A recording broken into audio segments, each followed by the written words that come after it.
how do you use photo and video to do that? I mean, obviously video can tell the longer story, but what's your goal when you're doing the photos? So I always go back to what I learned there at doing my photojournalism, because I would see both photographers, which they're trying to capture the whole story with photos. And then the reporters, of course, they're explaining what they're seeing and using video or B-roll to support what they're reporting on. And that's one of the things that I learned a lot just from the networks, that they're all biased and they have their, whether they lean left or right and politically. One of the things that I learned is to just show the facts and let the public interpret it as they wished. And so a lot of the footage that I captured is not like you see today, the influencers where they it's all about themselves and they want to be on camera. And you still have a lot of reporters that do that. They want to be on camera. It's all about them. Look at me. Look at where I'm at. Look at what I'm doing. Me, I was all about showing the facts. And in the videos, like, you don't even see me, or a lot of times I wouldn't even talk or narrate what I'm seeing. I'm just filming and share it to social media and just put a little bit of context where I'm at, what's going on. And that's how networks reach out. Like, we saw your footage, it got a lot of views. Can you explain what was happening? And so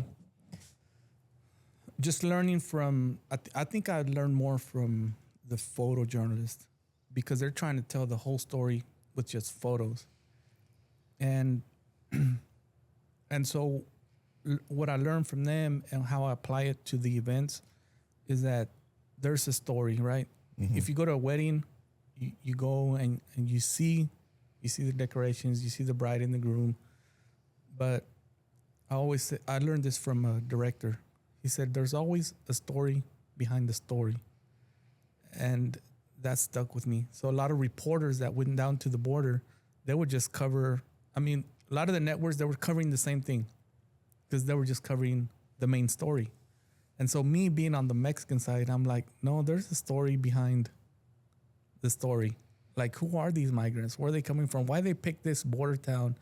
And so that led me to go further down into like central Mexico or southern Mexico, into Tapachula, which is ground zero where all the migrants are, just to learn like the backstory, to understand what was really happening at the border and what was happening inside the country, what was still living those consequences to this date.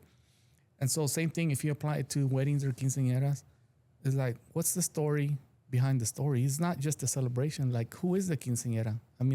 That's a human. Like, what's her story? What's her parents' story? So I try to capture that, whether it's through photo or video. I try to get that kind of backstory so people can see a little bit more behind, who they are. And like during the events, I have five cameras. I kind of also learned that from the networks where they use multiple cameras, and you look at the networks or any TV show, you realize they're switching up camera angles. So I try to implement that, and that's how I use it. But as I'm doing that, I'm also watching what's going on that people like randomly see behind. People, there might be a kid, playing something, or a couple, they don't want to dance on the main floor, but there's, in the corner dancing.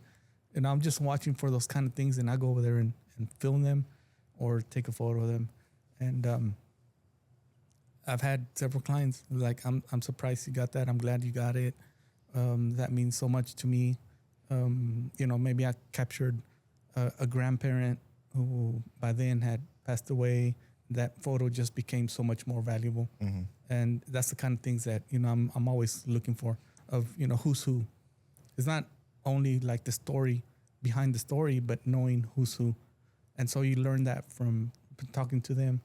And I usually ask, like, is there any special guests you're going to have? And a lot of times they'll tell me, like, it has my grandparent or